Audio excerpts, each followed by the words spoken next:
السلام علیکم ورحمۃ اللہ وبرکاتہ۔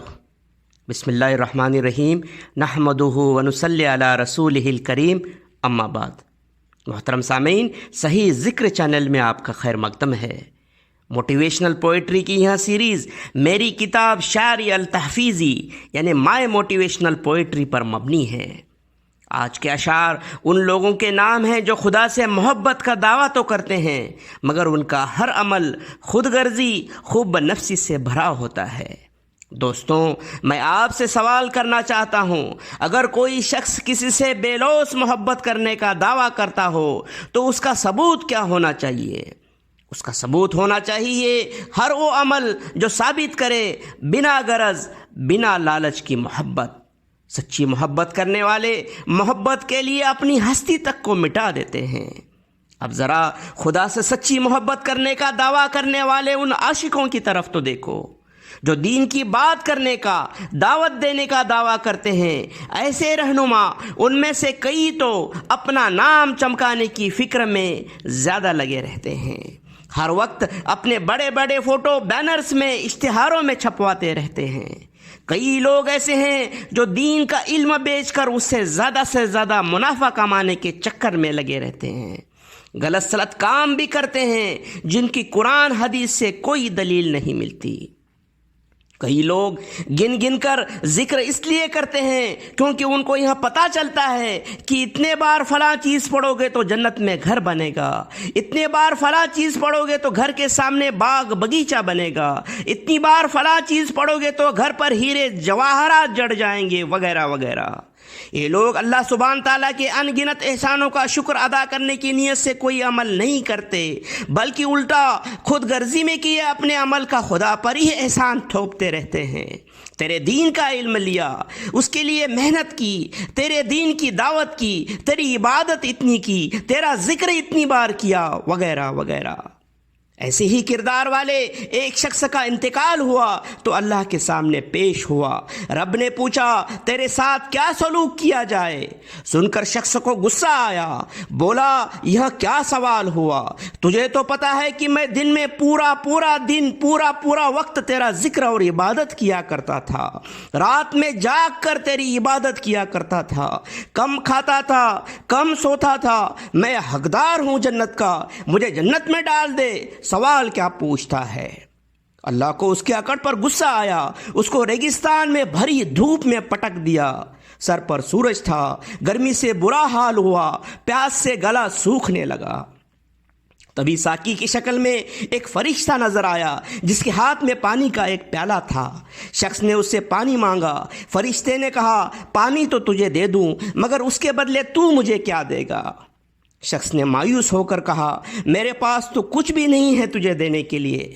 فرشتے نے کہا ہے نا، کیوں نہیں ہے؟ یہ تو اطراف میں چاروں طرف اتنے اونچے پہاڑ جو دیکھ رہا ہے، یہ ان نیکیوں کے پہاڑ ہے جو تو نے دنیا میں رہتے ہوئے زندگی بھر میں کیے ہیں۔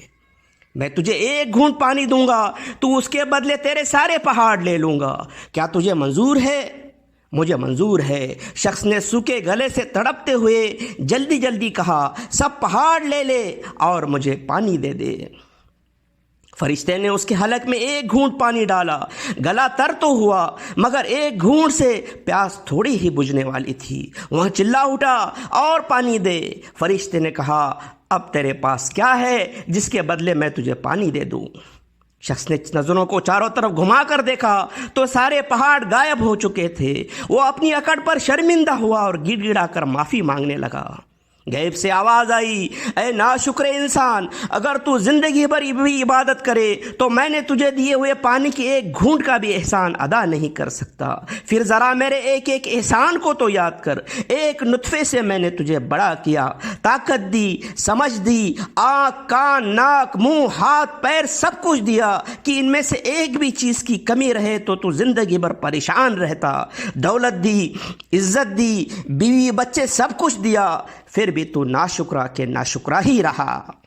دوستوں، اسی قسم کے لوگوں کے ضمیر کو جھنجھوڑنے کی نیت سے اور ان کو صحیح راستے کی طرف موٹیویٹ کرنے کی نیت سے میں نے عرض کیا ہے وہ اپنا نام کرے، شکل دکھایا بھی کرے، وہ اپنا نام کرے، شکل دکھایا بھی کرے، وہ اپنا نام کرے، شکل دکھایا بھی کرے، وہ تیرے دین کو بیچے اور کمایا بھی کرے، وہ اپنا نام کرے، شکل دکھایا بھی کرے، وہ تیرے دین کو بیچے اور کمایا بھی کرے،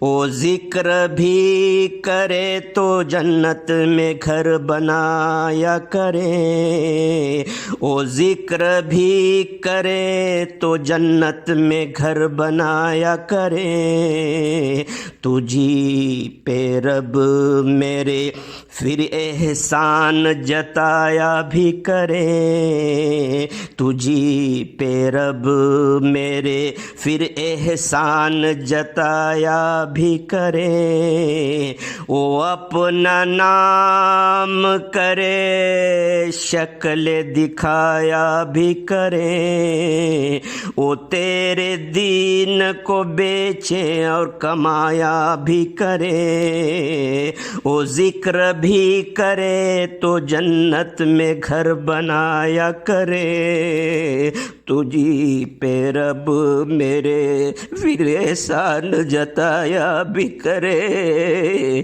وہ اپنا نام کرے۔